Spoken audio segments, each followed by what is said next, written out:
मेरा रुपया तूने साहूकारों को क्यों न दिया। कलाम मुक़द्दस में से हमारे लिए आज की तिलावत मुक़द्दस लूका की अंजील उसके 19वें बाब में से। उस वक्त जब लोग सुन रहे थे तो यीशु ने एक तमसील कही, इसलिए कि वो यरूशलेम के नज़दीक था और लोग ख्याल करते थे कि खुदा की बादशाही अभी ज़ाहिर हुआ चाहती है। उसने यूँ कहा कि एक अमीर दूर दराज मुल्क को गया ताकि अपने लिए बादशाही हासिल करके फिर आए। उसने अपने ग़ुलामों में से 10 को बुलाकर 10 अमना उनको दिए और उनसे कहा कि मेरे पास आने तक लेन देन करो। लेकिन उसके हमवतन उसे कीना रखते थे और उसके पीछे कासिद भेजे जो कहें कि हम नहीं चाहते कि हम पर बादशाही करे। और यूँ हुआ कि जब वो बादशाही हासिल करके फिर आया तो उन ग़ुलामों को बुला भेजा जिनको रुपया दिया था, ताकि मालूम करे कि हर एक ने कैसा लेन देन किया। तब पहले ने हाज़िर होकर कहा, ए खुदावंद, तेरे अमना ने 10 अमना पैदा किए। उसने उससे कहा, शाबाश ए नेक ग़ुलाम, इसलिए कि नहायत थोड़ी में तू दयानतदार निकला। अब तू 10 शहरों पर इख्तियार रख। और दूसरे ने हाज़िर होकर कहा, ए खुदावंद, तेरे अमना ने 5 अमना पैदा किए। उसने उससे कहा, तू भी 5 शहरों का सरदार हो। एक और ने हाज़िर होकर कहा, ए खुदावंद, देख अपना अमना जिसको मैंने रुमाल में बांध कर रखा है, क्योंकि मैं तुझसे डरता था कि तू सख्त आदमी है।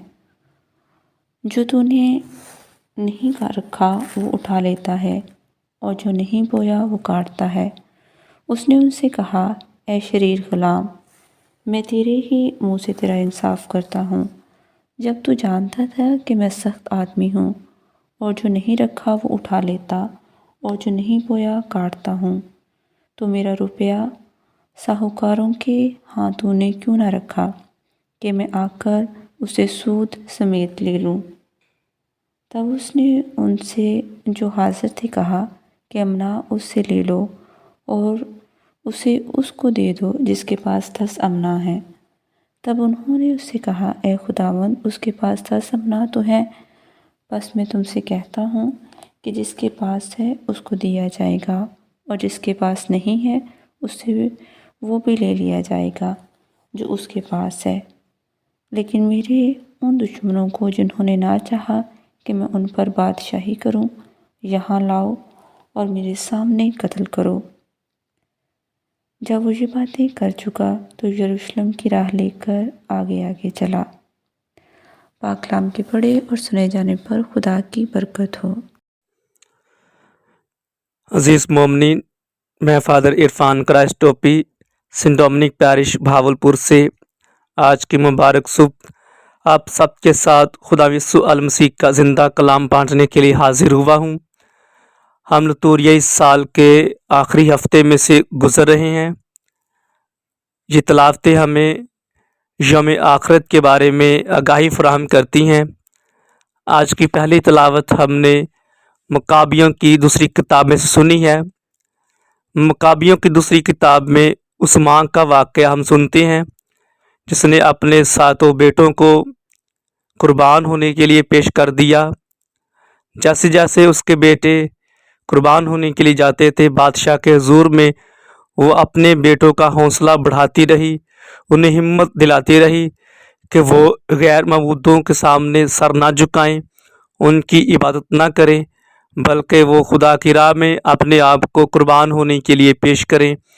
इसी तरह मेरे अजीज़ों, आज की इंजील मुक़द्दस जो हमने मुक़द्दस लूका की अंजील में से सुनी है, वो बादशाह जो अपने नौकरों को अशरफियाँ देकर चला जाता है और जब वापस लौटता है तो उनसे हिसाब किताब लेता है।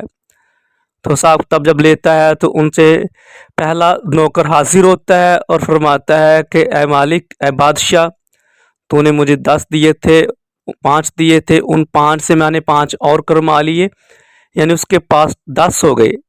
उसने मेहनत की है, मुशक्क़त की है, وہ मालिक का फरमाबरदार वफादार गुलाम निकला है और उसने दयानतदारी दिखाई है, और बादशाह उसके इस नेक अमल से इतना खुश होता है, उसे शाबाश देता है।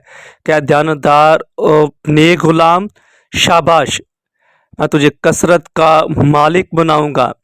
इसी तरह जिसे दो दिए जाते हैं वो भी दो के साथ और दो कमाता है, और वो भी खुदा की बादशाही का वारिस ठहराया जाता है।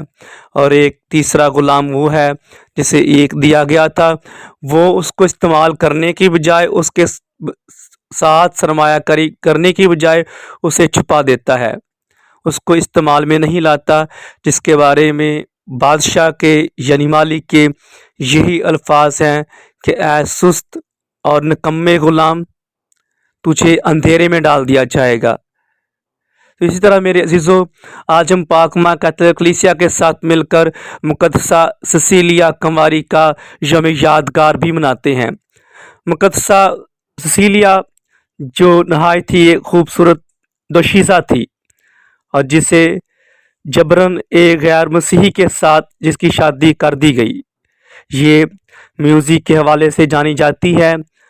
और जब इसकी शादी कर दी जाती है, खुदा इसके साथ होता है, खुदा इसकी मदद करता है। खुदा का एक निगहबान फरिश्ता हमेशा खुदा की इस बंदी के साथ होता है। और नतीजा ये निकलता है कि इस असर से, उसके दवाइया अमल से वो अपने शौहर की ज़िंदगी को तब्दील करती है। और उसका शौहर जब तब्दील होता है तो वो ख्वाहिश जाहिर करता है कि वो भी उस फरिश्ते को देखना चाहता है जो दौराने दुआ उसके साथ मौजूद होता है।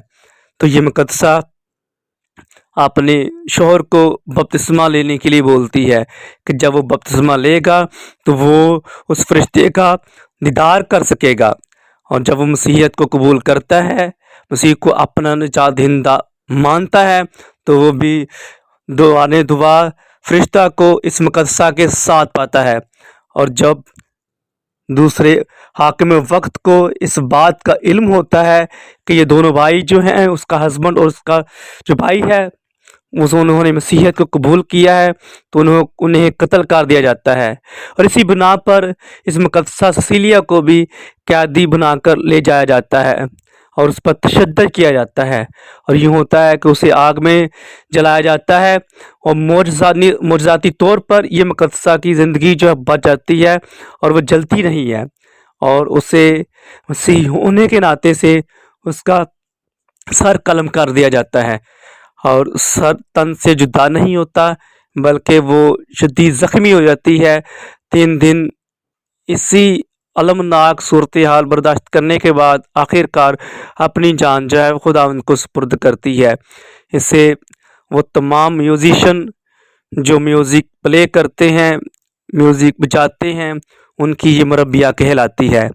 तो आए मेरे अज़ीज़ों, हम भी इस मुकद्दसा की ज़िंदगी पर गौर व खोज करें, इस ज़िंदगी पर अमल करें, उसे ऐसा अपना चाल चलन बनाएं, ताकि खुदा बाप हमें भी अपना फजल अता करे, अपनी बरक़ात अता करे, अपना पाक रूह अता करे। और जिसकी हम आमदे सानी की तैयारी कर रहे हैं, दूसरा बाप हमें ये फजल अता करे कि जब हमारा मसीहा दोबारा आए तो वो हमें भी जागता हुआ और बेदार पाए, और हम उसके लिए हमेशा अपने आप को बेदार रखें, जागते हुए रखें, और उस नेक गुलाम की मानद बने जिसने वफादारी दिखाई, दयानतदारी दिखाई, ईमानदारी दिखाई, और अपने आप को मालिक के लिए तैयार किया। कुदूस बाप हमें भी ये फजल अता करे, मसीह हमारे खुदा के वसीले से।